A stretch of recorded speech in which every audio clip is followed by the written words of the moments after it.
Hari ini kita bakal membahas salah satu kasus yang sangat unik, yaitu kasus yang diawali oleh promosi besar-besaran yang dilakukan oleh brand Pepsi di Filipina.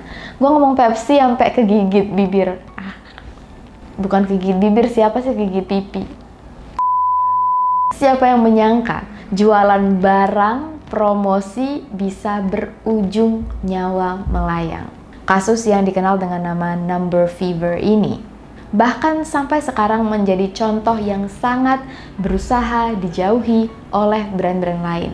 Karena kalau ada kesalahan bisa berakibat fatal. Kalau punya strategi marketing harus mateng. Kalau ada kesalahan harus ada backup plan. Gimana cara untuk menanggulangi solusi dari kekacauan yang terjadi. Bukan cuman main jualan, promosi, diskon gitu aja. Jadi kok bisa orang jualan ujung-ujungnya malah bikin orang-orang meninggal? Langsung aja kita bahas. Welcome to Ruang Gelap.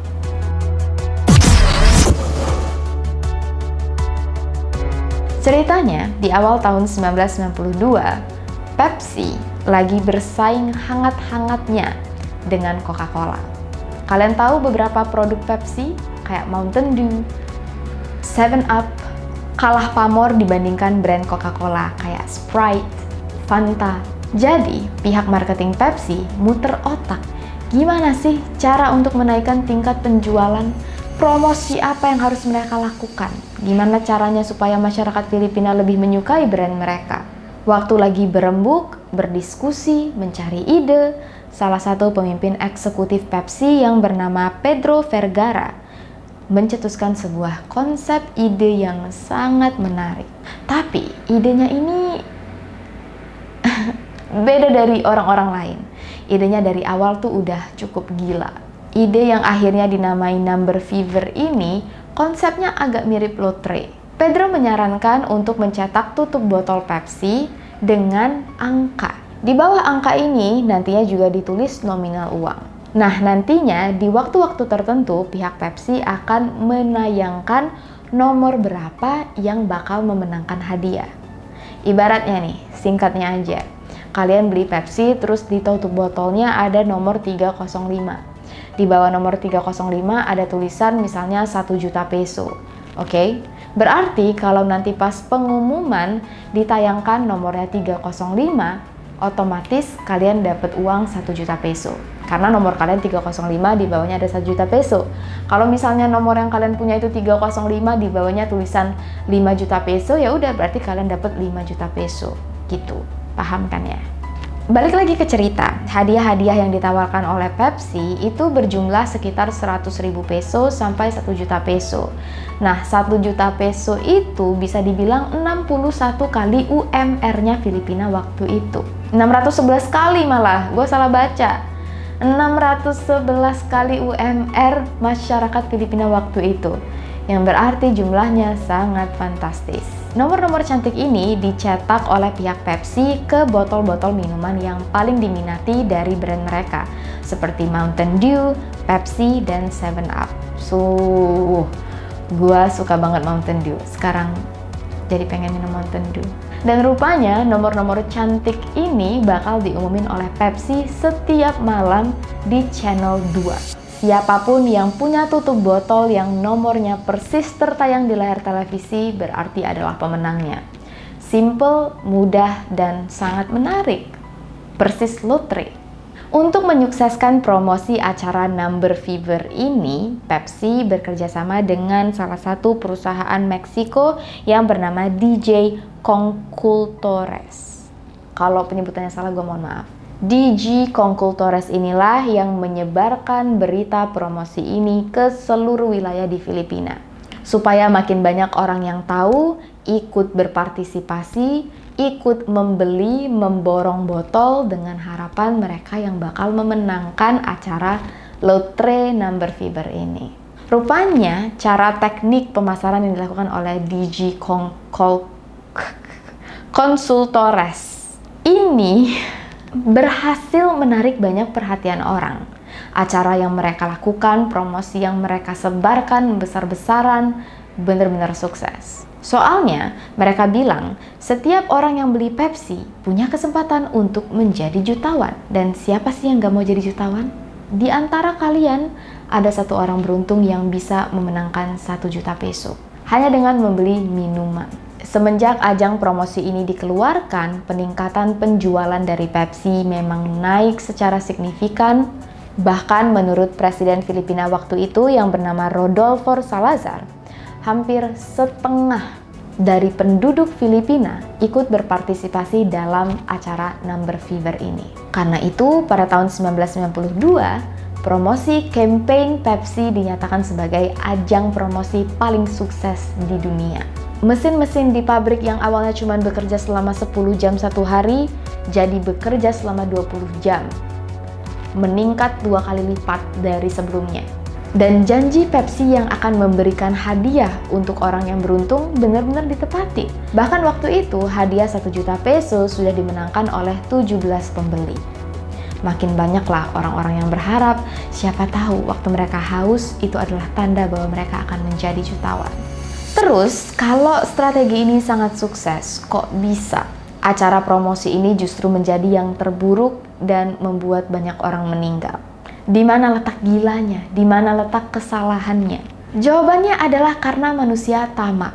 Event promosi ini harusnya berakhir pada tanggal 8 Mei 1992. Tapi berhubung promosi ini berjalan dengan sangat baik, tingkat penjualan sangat-sangat baik, orang-orang tamak di atas memutuskan untuk memperpanjang ajang promosi Number Fever ini.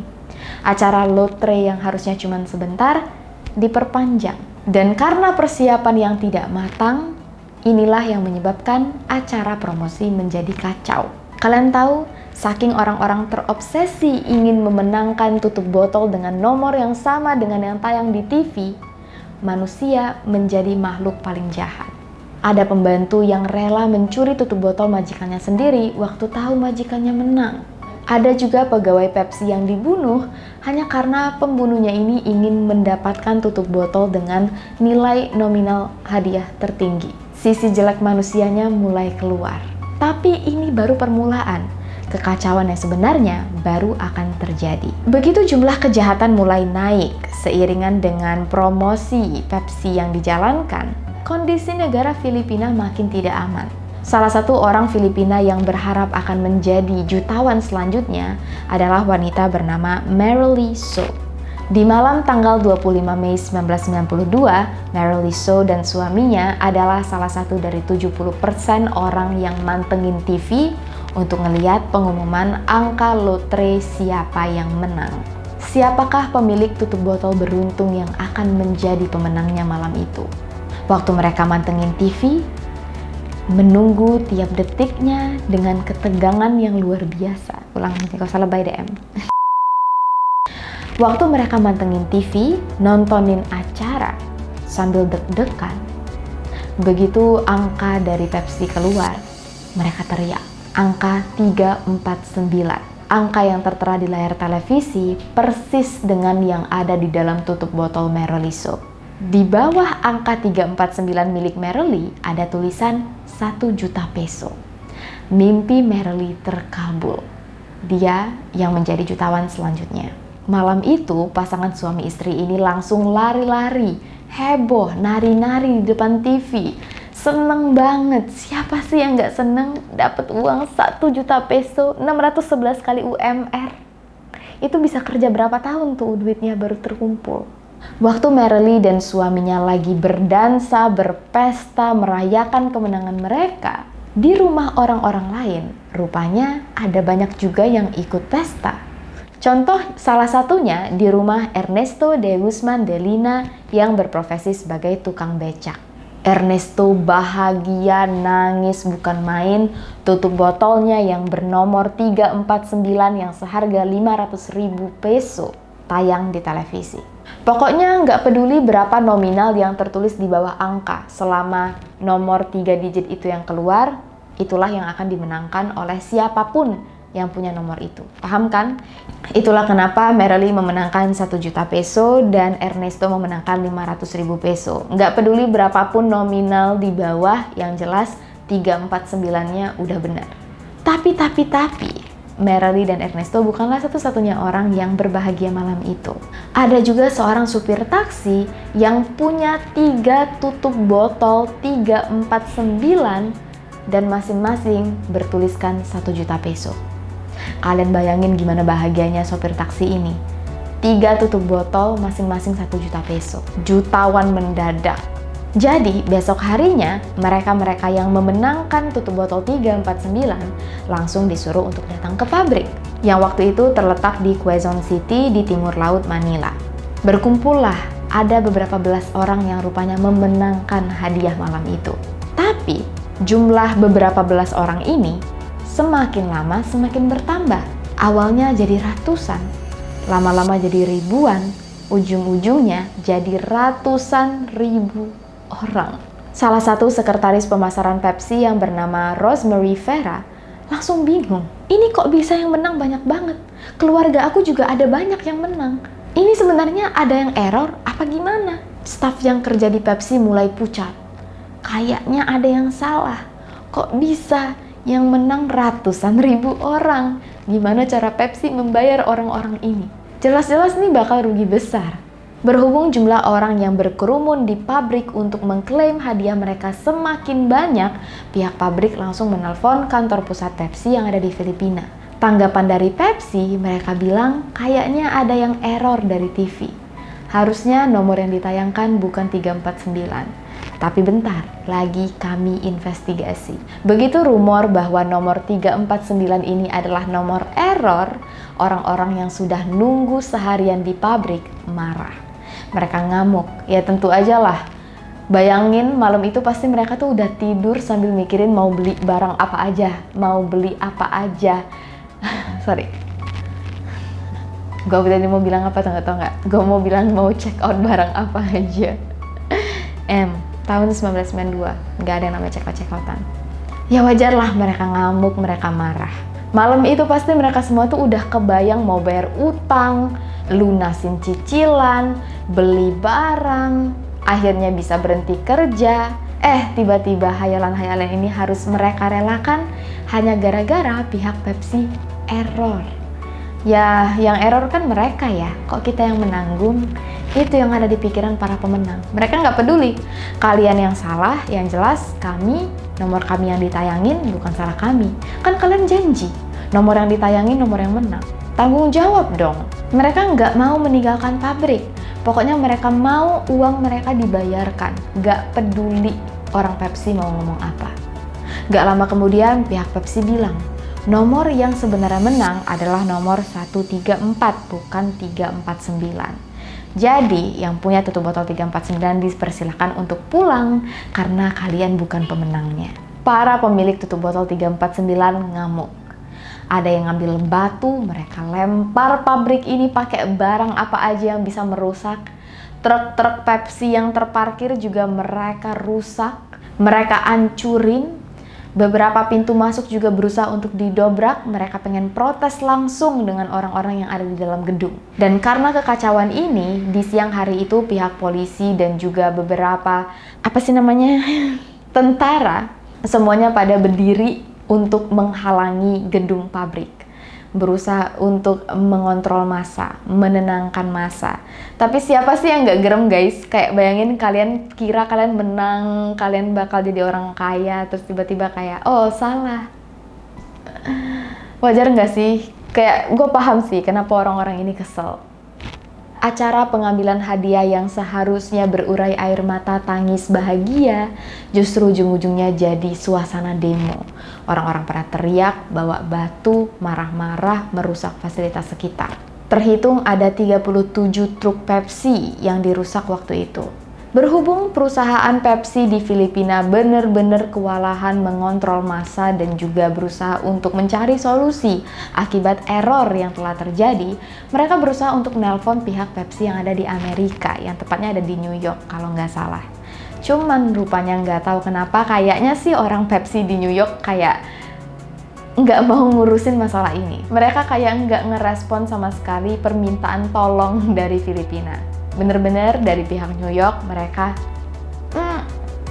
tutup mulut, gak mau ikut campur. Kerucuhan ini terjadi selama berhari-hari Dan pihak Pepsi Filipina pun bingung. Selama berhari-hari mereka berusaha untuk mencari cara gimana cara menenangkan orang-orang ini, nyari jalan tengah tapi tidak merugikan perusahaan. Para pemenang yang frustasi mulai membentuk grup-grup sendiri. Mereka berusaha untuk bersatu memperjuangkan hak mereka. Salah satu pemimpin grup dari para pemenang ini adalah laki-laki bernama Vicente Del Fierro. Vicente memutuskan untuk merekrut orang-orang yang punya uang untuk membantu mengurus masalah ini ke pengadilan. Vicente sendiri berusaha keras untuk mengusut kasus ini karena anaknya adalah pemenang. Jadi dia juga pengen anaknya bisa mendapatkan hak yang seharusnya. Vicente juga bilang dia sebenarnya dari dulu nggak suka dengan cara promosi Pepsi karena ini berarti mengajarkan anak-anak cara berjudi. Cuman ya mau ngomong apa ya? Kurang tahu kalau di Filipina, tapi di beberapa negara judi adalah hal yang legal-legal aja. Jadi Vicente nggak bisa ngomong banyak soal judi ini. Cuman ya itu, dia bilang dia bakal mempertahankan, memperjuangkan hak-hak orang-orang.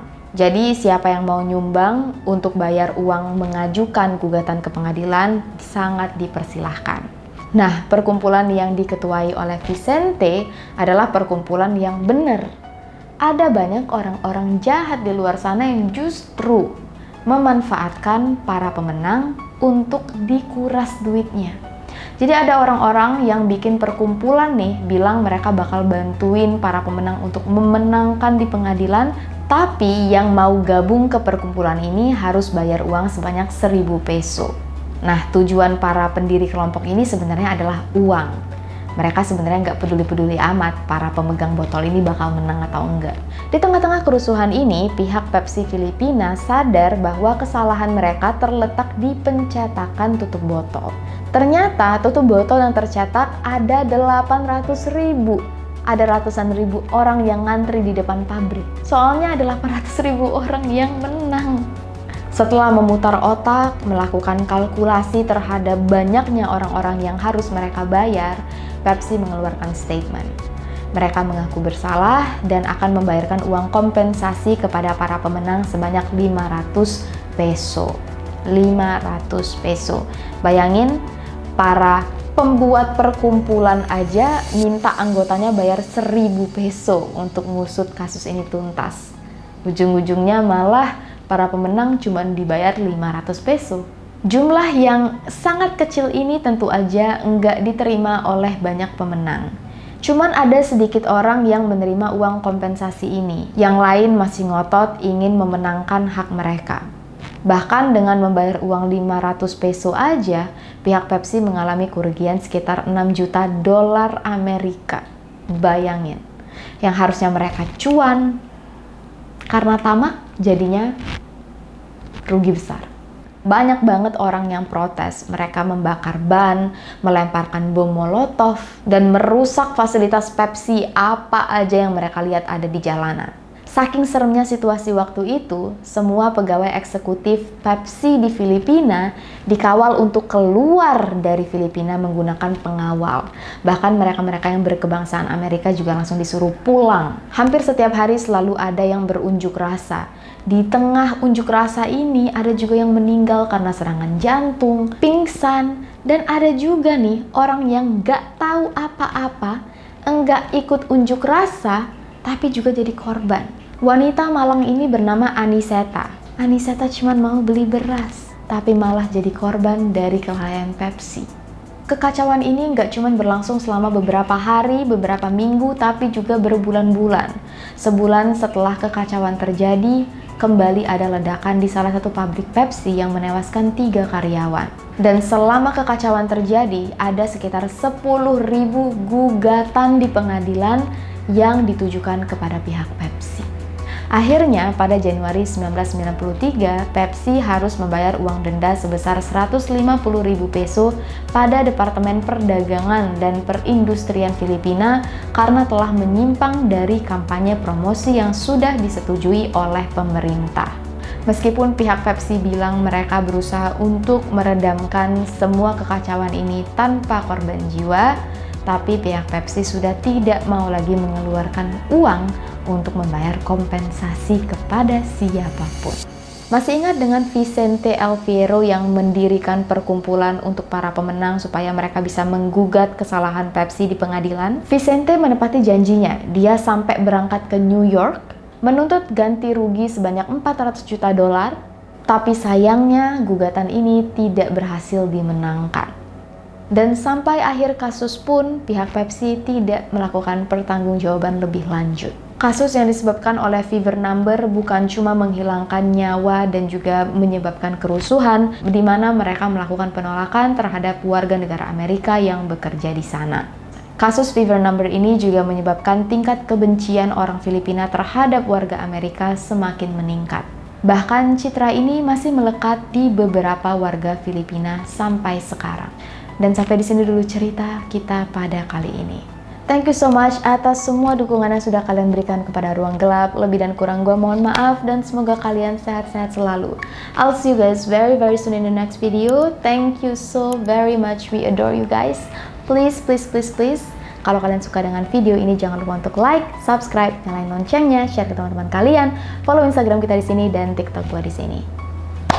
Okay then, stay safe, take care, and stay alive.